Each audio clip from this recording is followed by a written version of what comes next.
Bonjour à tous et bienvenue à ce troisième podcast au sujet de la cybersécurité présenté par ITEED. Aujourd'hui, on va vous parler de tout ce qui a trait avec les différentes solutions pour bien se protéger. Dans les deux premiers épisodes, on a mis en contexte la cybersécurité. Ensuite, on a parlé des différentes menaces. Là, maintenant, on va vous montrer comment vous protéger. Évidemment, toujours aujourd'hui, le podcast est une présentation de ConnectWise. Je me joins aujourd'hui encore avec mon collègue Jonathan. Salut Joe, ça va? Ça va bien, Pascal, merci. Good.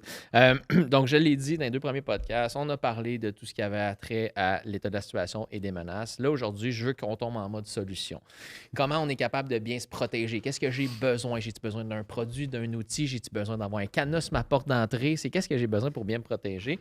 Je veux qu'on en discute en profondeur avec des grands concepts aussi. Parce que les concepts, c'est plus global que juste j'ai un antivirus, donc je suis en sécurité. J'ai un double facteur d'authentification, donc je suis en sécurité.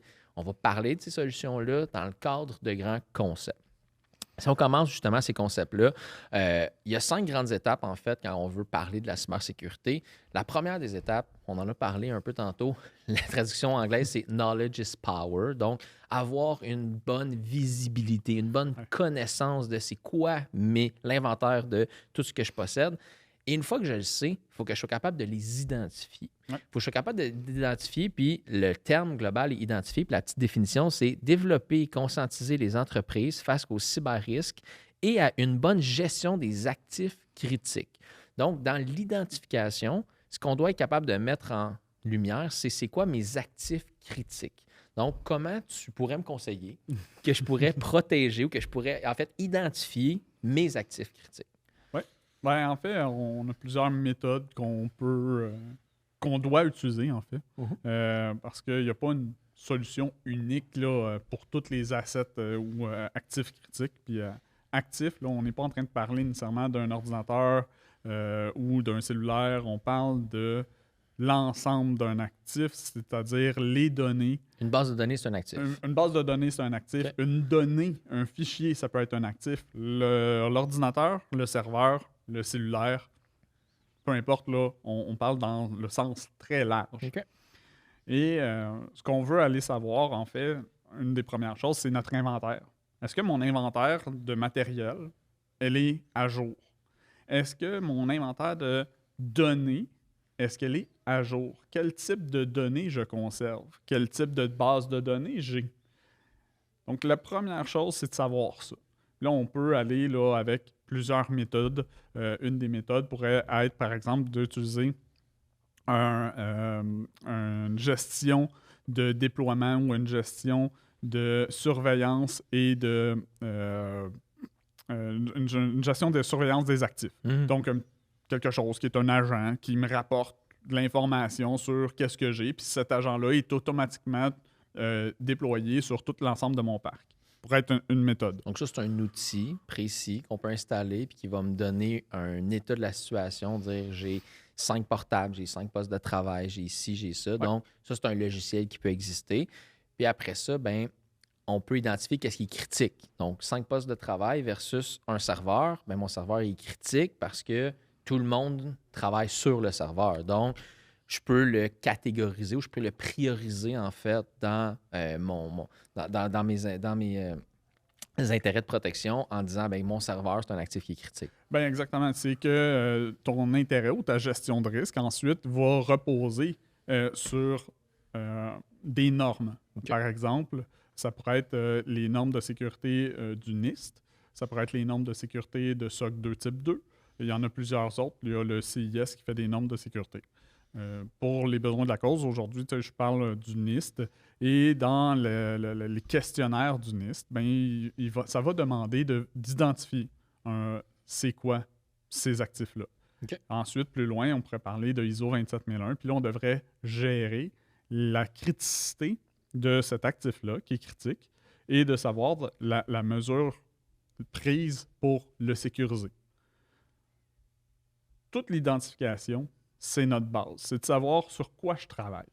Puis juste pour, des fois, là, dans le concept d'identification des actifs critiques, on va avoir besoin de la collaboration, par exemple, du propriétaire d'entreprise ou des responsables d'entreprise parce que pour une entreprise X puis une entreprise Y, c'est pas le même actif critique qui va être. Il va pas avoir la même criticité, tu l'as dit tantôt, c'est dur, Criticité, oui. de protection d'un versus l'autre. Donc, ça, mettons, on a une compagnie manufacturière, par exemple, avec une chaîne de production, bien lui, sa chaîne de production peut devenir un actif critique parce que si ma chaîne elle tombe, je Ouais. fais plus de produits, je perds de l'argent. Une autre compagnie qui peut être un centre d'appel, par exemple, bien, si mon téléphone ne fonctionne plus, c'est la pagaille parce que Ouais. j'ai besoin de prendre des appels pour faire de l'argent. Donc, Exact. deux compagnies différentes ont totalement des priorités besoins. différentes. Il faut être capable de les Ouais. identifier. Ce qui va les rejoindre, par contre, c'est de savoir l'inventaire. Là, après ça, ben, on a aussi, au niveau de l'inventaire, des vulnérabilités.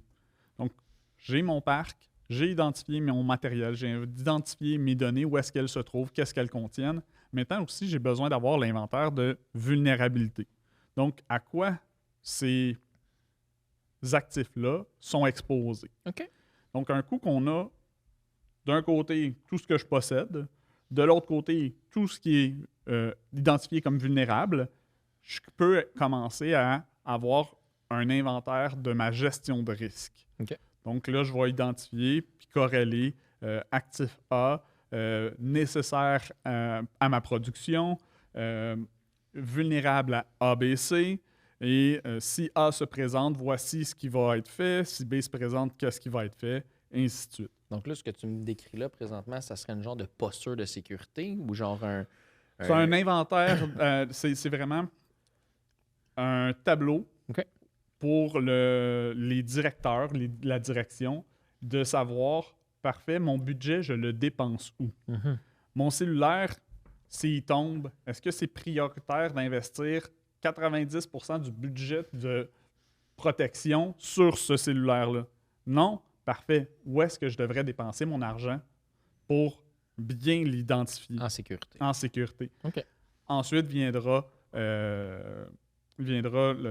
la méthodologie ou la posture. La posture est plus est une bonne manière de débuter tout le processus. C'est plus léger, moins contraignant, mais c'est le début. Donc, dans l'identification, je peux avoir un logiciel qui me permet de faire une identification de mes actifs, donc une solution de gestion justement et de surveillance de mes actifs. Après ça, il y a d'autres outils qui existent qui, eux, font de la gestion des vulnérabilités.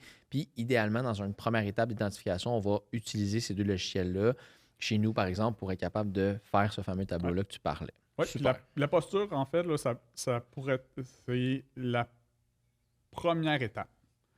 Je ne sais pas qu'est-ce que j'ai, je ne sais pas qu'est-ce que je fais, je ne sais pas c'est quoi mes enjeux de sécurité, mais la posture de sécurité, c'est une première étape de questions-réponses, à savoir, bon, ben, je pars de où?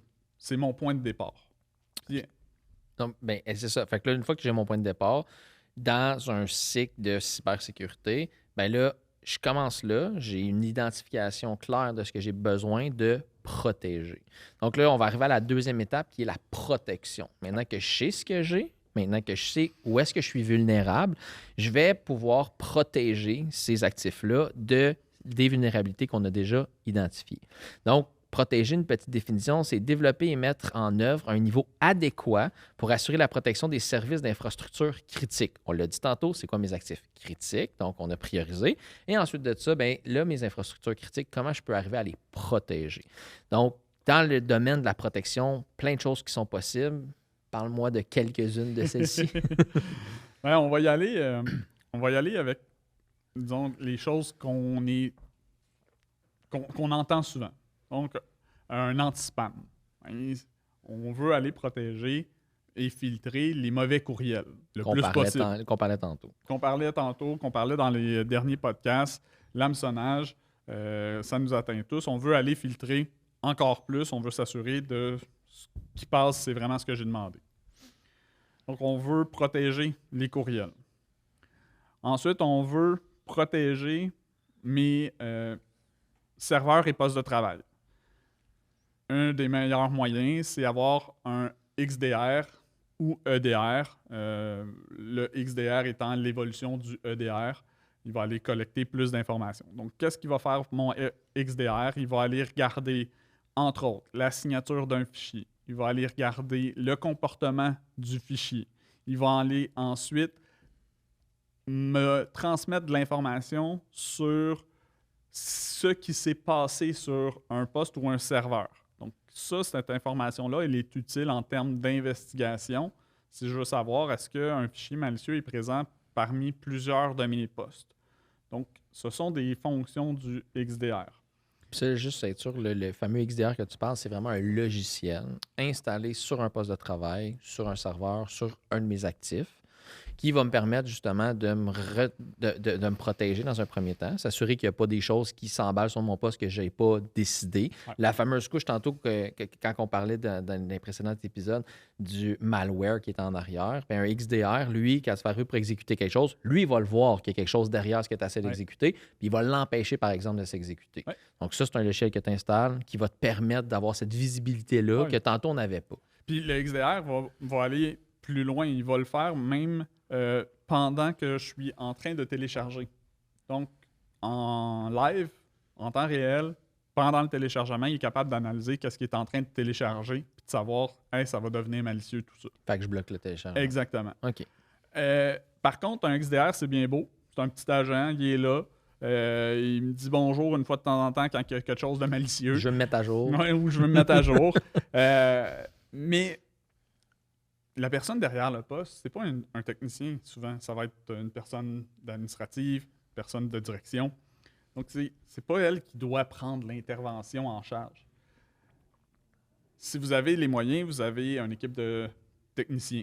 Mais c'est pas nécessairement une équipe de cybersécurité. Puis surtout, ils ne travaillent pas 24 heures sur 24. Et ils ne travaillent pas 24 heures sur 24. Parce qu'on le sait, ça se passe durant la nuit, tout ça. Majorité du temps. Exact. Donc, on veut avoir un centre de surveillance. Okay. On veut quelqu'un qui regarde tous les alertes puis qui est capable de prendre des décisions à la hauteur de ce que je l'ai mandaté. Donc, le centre de surveillance est primordial pour pouvoir avoir une bonne sécurité. Un exemple que j'aime utiliser quand on parle de ça, du fameux centre de surveillance, c'est comme si à la maison, j'ai un système d'alarme chez moi, puis que quand il y a une intrusion, quand il y a un voleur qui rentre chez nous, part avec ma télé, bien, si le système d'alarme sonne à la centrale, mais que personne ne répond au téléphone, ça ne sert à rien parce qu'il n'y aura pas de police qui va débarquer chez nous pour arrêter l'attaquant. Donc, n'importe quel bon système de sécurité, comme tu as dit tantôt, j'ai un outil installé, il va me sortir des alertes, il va me générer justement des alertes. Il faut que quelqu'un à l'autre bout réponde au téléphone pour dire 911, bonjour, c'est quoi votre urgence? Donc, il y a besoin d'avoir ce niveau de réponse-là et d'action qui soit prise parce qu'ils ne font pas juste répondre, ils vont agir advenant. C'est exactement, Pascal. Imagine ta centrale d'alarme là, chez toi. Tu lui donnes le pouvoir de barrer tes portes parce que ta télé est en train de se faire voler. Hein? Ça serait-tu pas merveilleux? Il est confiné chez toi, puis la police, elle peut l'arrêter. Mais le centre de surveillance, on peut lui demander de ce mandat-là de confiner un poste parce qu'il est en train de se passer quelque chose de malicieux sur ce poste-là. Okay. Donc, c'est aujourd'hui quelque chose absolument de nécessaire. Une autre chose qui est selon moi nécessaire aujourd'hui, c'est une application de Zero Trust, mais seulement pour application. Donc, on n'est pas dans le concept d'un Zero Trust, on est juste en train de dire voici ce fichier-là ou ce logiciel-là qui est en train de vouloir s'exécuter. On lui fait confiance ou on ne lui fait pas confiance. Et comment qu'on va distinguer ça? On va juste apprendre au logiciel de dire hey, ce logiciel-là ou ce fichier-là, quand tu le vois, tu peux le faire exécuter, il n'y a pas de problème. Ou non, si tu ne le vois, ben, soit tu fais rien, soit tu l'exécutes tout simplement pas et tu rapportes ça à la console centrale. Ce type de logiciel-là, en termes de protection, c'est notre gros parachute. Dernière couche, le XDR n'aurait rien vu.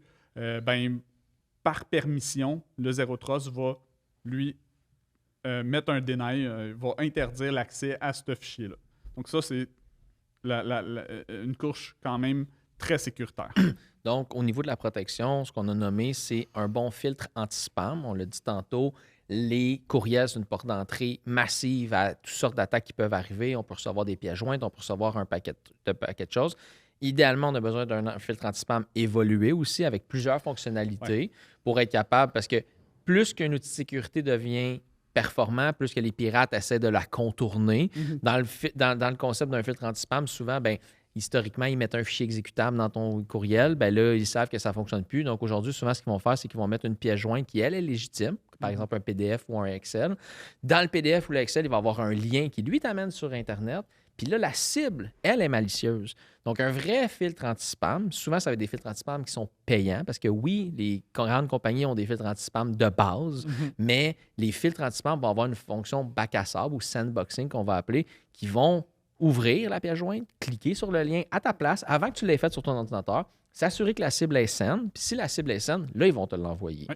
Donc, premier outil à mettre en place ou du moins prioriser parce qu'on l'a dit, plein d'attaques, la majorité des attaques, en fait, rentrent par les courriels, souvent, 80% ou plus, là, selon les statistiques.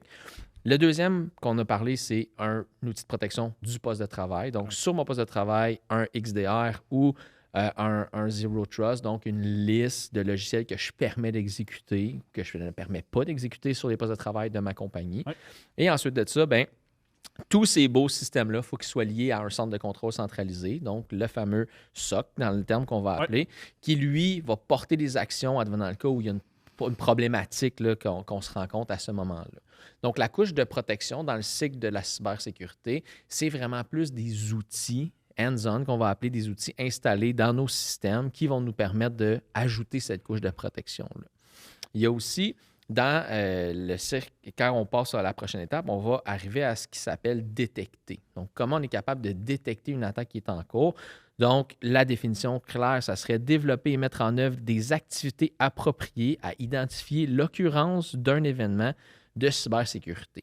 Donc, quand on parle de détection, quand on parle de arriver à détecter une cybermenace, en plus des logiciels qu'on a déjà parlé, y a-t-il d'autres choses qu'on peut mentionner à ce moment-là?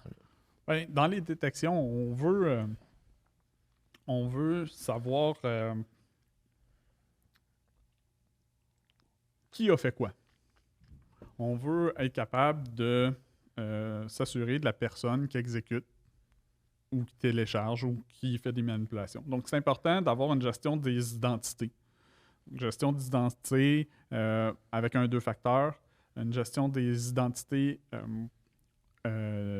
nominatives. Donc, on ne veut pas de compte générique chez notre entreprise. On veut s'assurer que quand Pascal... Jonathan cause quelque chose, c'est toi. C'est Pascal ou c'est Jonathan. On est capable de savoir qu'est-ce qu'il a fait. Donc, même chose, le 2 facteurs va venir identifier que c'est vraiment aussi Jonathan qui est en arrière de l'ordinateur qui est en train de faire quelque chose. Donc, ça, dans le mode de détecter, ben, on a encore notre EDR. On a tous les fichiers journaux qu'on va pouvoir être capable de trouver, qui vont nous identifier. Donc, ça, on va trouver ça dans le système d'exploitation, par exemple, dans des fichiers en mode collaboratif. Mode collaboratif, où est-ce que ça sauvegarde automatiquement, il y a une nouvelle version qui est sortie, mais je suis capable de savoir qui a modifié aussi ce fichier-là. La même chose au niveau des bases de données, bien, on veut avoir une méthode de savoir qui fait le changement dans un code parce que je suis en programmation, par exemple. Donc, la méthode de détecter, c'est être aussi capable d'avoir un drapeau quand il y a un changement, être capable de suivre ce changement-là. Si on est en train de se faire pirater, ben on va se reposer, par exemple, sur le centre de surveillance qui a détecté selon des règles de corrélation. Hey, j'ai quelqu'un qui vient de se connecter en VPN depuis le Nigeria. Cette personne-là au Nigeria, ben, elle a ouvert X logiciel et ben, tout ça va à la fin me donner une corrélation. Puis il y a un drapeau qui devrait être levé. Puis là, je devrais être averti, soit moi parce que je gère moi-même, ou soit mon partenaire en cybersécurité qui doit être averti pour savoir qu'il y a une probabilité de quelque chose. Non, c'est ça. Puis je trouve ça intéressant ce que tu dis parce que justement, j'ai eu une discussion hier à ce sujet-là parce que tantôt, on a parlé, je mets un agent sur le poste de travail qui est lié dans un centre de commande, puis lui va porter action advenant le cas où il détecte quelque chose. Par contre, quand il y a une chaîne de commandement ou quand il y a une réaction en chaîne, en fait, de plein de choses, tous mes outils qui sont installés, là, à chaque fois qu'il va se passer quelque chose, il va y avoir une journalisation qui est faite, tu en as parlé tantôt. Mais si on est capable de trouver une corrélation dans les différents produits qu'on a de façon centralisée, bien là, je vais être capable de savoir qu'un événement isolé, bien concrètement, cet événement-là n'est pas une menace. Par contre, si cet événement-là se produit sur 50 postes de travail en même temps, ça devient une menace. Donc, il faut être capable de se rendre compte que ça se passe en temps réel. Dans le jargon, on va parler d'un SIEM, par exemple. Donc, tout ce qui se passe dans tous les produits qui sont installés au même moment va être consolidé ensemble. Puis là, ça va me permettre d'ajouter une couche de détection. Je vais détecter ce qui se passe en temps réel dans mon parc informatique, ce qui se passe sur mon réseau, ce qui se passe sur mes postes de travail. Et ça vient compléter le travail des outils qu'on a parlé précédemment dans la phase de protection, en fait. Donc, à ce moment-là, la détection est quasiment aussi importante parce que, comme on parlait tantôt du fameux centre de sécurité, mais toutes les activités qui se passent dans ton parc informatique, s'il y a une corrélation négative à ça, il faut que tu sois capable de le savoir. Toujours. Okay. Super. Donc là, j'ai identifié, j'ai protégé, je suis capable de détecter. Malgré tout ça, parce que la grande question, c'est pas de savoir si ça va arriver, mais savoir quand ça va arriver. Quand tu vas te faire attaquer, Jonathan, désolé de l'annoncer à tout le monde, vous allez vous faire attaquer un jour ou l'autre dans votre vie professionnelle, dans les compagnies où vous travaillez, dans les compagnies que vous possédez, que vous dirigez. C'est sûr qu'il va y avoir une attaque un moment donné parce que, on le dit, la loi du nombre fait en sorte que c'est une industrie qui est lucrative, donc c'est sûr que ça va se passer. Qu'est-ce que je fais rendu là? Comment je réagis quand l'attaque se passe? Mon poste de travail est inutilisable. J'ai un écran rouge qui me dit « Salut, tu as été encrypté, tu me dois 8 millions. Qu'est-ce que je fais? » Donc, dans le concept de réagir, on va dire développer et mettre en œuvre les activités appropriées, à prendre action lorsque des menaces ou vulnérabilités ont été détectées. Donc, tantôt, quand on parlait, là, mes cybermenaces, là, j'ai mis des couches de protection, de détection. Là, on tombe dans une cyberattaque. Il y a quelque chose qui s'est passé. Comment je réagis face à ça? Qu'est-ce que tu peux faire pour m'aider? On est dans le concept. Hein? On n'est pas dans le technique étape par étape. Mm-hmm. Donc, les concepts qu'on a besoin dans le mode de réaction face à une cyberattaque, on veut avoir préalablement un plan de continuité des affaires. Parce que le but, c'est que la compagnie, quand même, puisse continuer à fonctionner, même s'il était en mode dégradé. Donc, le plan de continuité des affaires doit être exécuté à ce moment-là. Puis dans ce plan-là, on devrait avoir au minimum une chaîne de commandement de comment rapporter un incident. On devrait aussi retrouver là-dedans comment faire, quoi faire, qui aviser. On devrait aussi avoir déjà entre les mains, notre compagnie devrait avoir un plan de réponse à un incident. Un plan de réponse à un incident, là, on est dans la cybermenace, cyberattaque, mais c'est plus large que ça. Ça peut être un feu, ça peut être une tornade, des inondations, moins fréquent ici, mais un tremblement de terre.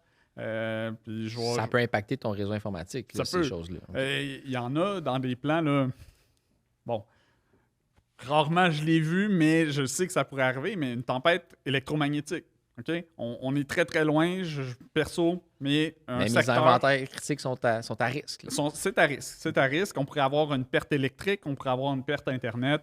Donc, tout ça devrait être apporté dans le plan de réponse aux incidents. Puis, ce plan de réponse aux incidents-là devrait contenir ensuite la mitigation et la marche à suivre si cet incident survient. Okay. À l'intérieur de ça, on voudrait avoir un bon partenaire de sécurité.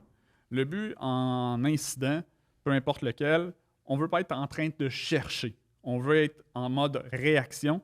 Pour être en mode réaction, il faut que j'aille l'information tous à la même place et déjà colligée. C'est-à-dire des numéros de téléphone contact, des compagnies déjà contact, peut-être des contrats déjà à la même place. On veut ouvrir une place, là, puis « Hey, je suis ça ». Je vais dire, comme dans le temps, là, les livres dont vous êtes le héros, c'est aller à la page 8, aller à la page 9. Bien, c'est ça qu'on veut retrouver pour qu'à la fin, on a un plan d'incident qui est réussi. Donc, c'est ça la partie de réaction. Puis, il y a un enjeu aussi au moment de la réaction en question, c'est la rapidité de la réaction. Parce qu'on le dit, des fois, ils sont dans le système pendant des jours, des fois, ils sont dans le système depuis longtemps. Donc, idéalement, on veut réagir le plus rapidement possible. Donc, si ces informations-là arrivent, si tu ne sais pas quoi faire, si tu n'as pas ton plan d'évacuation quand il y a un incendie, bien là, tu veux l'avoir déjà sur la table. Pour un incident de cybersécurité, c'est aussi important. C'est aussi important que dans un hôpital qui font des scénarios en cas de catastrophe, on devrait se préparer à ce type de catastrophe-là dans l'entreprise. Parfait. Donc, là, une fois que j'ai bien réagi, là, il me reste la dernière étape qui est celle de rétablir. Donc, rétablir, on va dire, développer et maintenir les stratégies pour restaurer les services affectés et prendre action en vue de l'amélioration continue. Donc, une fois que cette étape-là est faite, j'ai réagi à mon incident de cybersécurité. Mon plan de continuité des affaires, il est clair, il est précis, je l'active. Mais comment maintenant je me rétablis? Ouais, on veut se rétablir. Premièrement, dans notre plan de continuité des affaires, on a identifié comment on allait sauvegarder, comment on allait maintenir en cas d'incident. Le recouvrement, on veut avoir un debriefing. On veut avoir une rétroaction de qu'est-ce qui s'est passé, qu'est-ce qui a mené à ça, et avec votre partenaire de sécurité, établir les recommandations, puis les mettre en œuvre. Déjà ça va être très bien. Ensuite, comme on a mentionné, un hôpital fait des tests récurrents, on veut avoir des tests, on veut se tester nous autres aussi. On veut être capable de simuler. C'est une partie qui est difficile des fois à mettre en œuvre. On a des PME au Québec. J'ai 5 employés. Ça se peut que ça se passe dans la tête de mon président ou de mon propriétaire. Si je suis rendu à une centaine d'employés, par contre, ça devient un peu plus difficile, mais en même temps nécessaire. Parce que est-ce que tout le monde va réagir? Puis un test triennal d'incident, c'est pas nécessairement qu'on fait un gros scénario. C'est de s'asseoir alentour d'une table, puis on dit, on a tel scénario. Pascal, tu fais quoi? Toi, tu fais quoi? Et ainsi de suite. Et là, on arrive à tester le plan. Est-ce que tout le monde sait ce qu'il a à faire et la chaîne de commandement, est-ce qu'elle est bien établie? Le plan de retour aux opérations. Est-ce que le partenaire qu'on a choisi il y a 3 ans, c'est toujours le meilleur partenaire 3 ans plus tard? Est-ce qu'il nous accompagne adéquatement? Est-ce qu'il nous fait des recommandations où il est passif puis il attend qu'on l'appelle? Donc, c'est des choses à revoir régulièrement pour s'assurer que si jamais ça l'arrive, on est bien préparé. Le plan de recouvrement, oui, effectivement, c'est des backups. Oui, effectivement, ça passe par mon partenaire, mon centre de surveillance. Tout le monde va être mis à contribution. Mais au-delà de ça, parce que ça fait partie de mes politiques. Ça fait partie de mon écriture à bien à mener mon plan d'incident.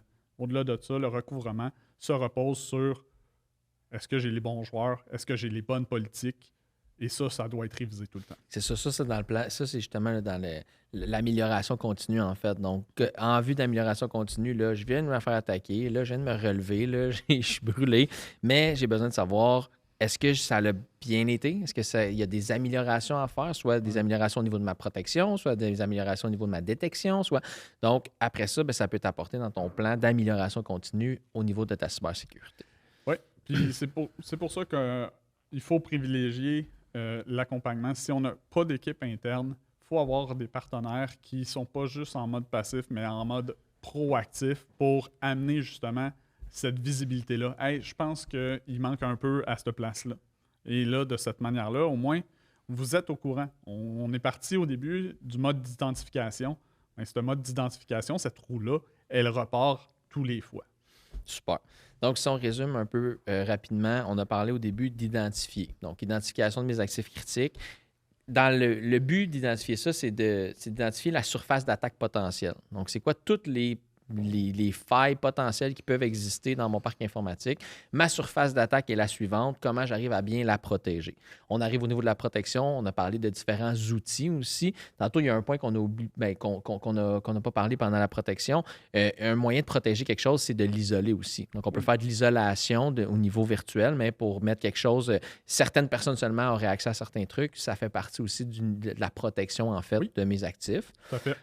Ensuite de ça, détecter, mais on l'a dit, y a-t-il quelque chose qui se passe dans mon parc informatique? J'ai besoin de le voir quand il se passe, donc j'ai besoin de savoir qu'est-ce qui se passe. Donc, avec la journalisation de toutes les activités, mais je peux plus facilement voir s'il y a quelque chose de malicieux qui se passe. Réaction, bien là, on est dans le trouble. La cyberattaque s'est déclarée, donc comment je réagis à cette attaque-là? Comment je prends action face aux vulnérabilités puis les menaces qui m'ont pété dans la face, en bon français. Et après ça, dans le concept de rétablir, je retombe sur mes pattes, mais surtout dans un apprentissage continu, dans un développement continu pour de l'amélioration. Est-ce que j'avais les bons outils au niveau de ma protection? Est-ce que j'avais bien identifié ma surface d'attaque avec mes identifications? Est-ce que mes actifs que je croyais critiques étaient ceux-là? Des fois, il y a des gens qui creusent trop loin avec une vision tunnel un peu à certaines choses. Là, mais moi, ce qui est le plus important, c'est ça, c'est ça, c'est ça, c'est ça. Mais ta porte d'entrée, par exemple, ben, c'est ton Internet. Puis là, ton Internet, le fil a été coupé dans le poteau, tu n'as plus d'Internet. Fait que tu as tout bien identifié, mais tu n'avais pas identifié une redondance de ton Internet. Plus rien qui fonctionne. Donc, c'est une roue continue, en fait. Puis, tu l'as dit, même si tu n'es pas victime d'une attaque puis tu n'as pas à réagir à une attaque, toujours le temps de continuer à avoir le bon partenaire, à avoir les bonnes personnes pour m'assister là-dedans, pour m'aider, pour m'éclairer. Donc, la roue continue tout le temps. Il faut toujours être en mode... C'est pas un one-shot deal. C'est pas je l'ai fait une fois, j'ai identifié mes actifs, je me suis protégé, je suis done deal. Parce qu'on l'a dit tantôt, à chaque nouvelle solution, ben, les pirates trouvent une nouvelle menace, c'est sûr. Puis, on est dans un podcast aujourd'hui, on parle de cybersécurité, puis, mais le plan d'incident, le plan de recouvrement, il doit couvrir pas seulement une cyberattaque. C'est très important. Un plan de continuité des affaires, ça s'adresse à n'importe quelle situation qui pourrait perturber l'entreprise. Les activités informatiques de mon entreprise. Oui, exact. Tu l'as dit, si le feu pogne dans ma salle des serveurs, j'ai plus de serveurs. J'avais pas prévu ça, mais ça reste que c'est un problème. C'est ça. Super. Bien, c'est des grandes pistes de solutions. Ça fait le tour. C'est des grands concepts aussi. Évidemment, dans les fameux partenaires que tu as parlé, bien, IT, on est un partenaire technologique à ce niveau-là. On est capable d'aider les compagnies à faire ce genre de cercle de la cybersécurité. Oui. Donc, évidemment, ton équipe, toi-même, en étant responsable, c'est ta job au day-to-day. Donc, c'est pour ça qu'on sent ta passion quand t'en parles, parce que visiblement, c'est ce que tu fais à tous les jours. Puis, on se repose, nous autres aussi, sur des partenaires en sécurité, Connectwise en fait partie. Super. Merci beaucoup encore aujourd'hui, Jonathan, pour tes informations et ta pertinence. Chers auditeurs, merci beaucoup d'avoir été là. On se revoit une prochaine fois.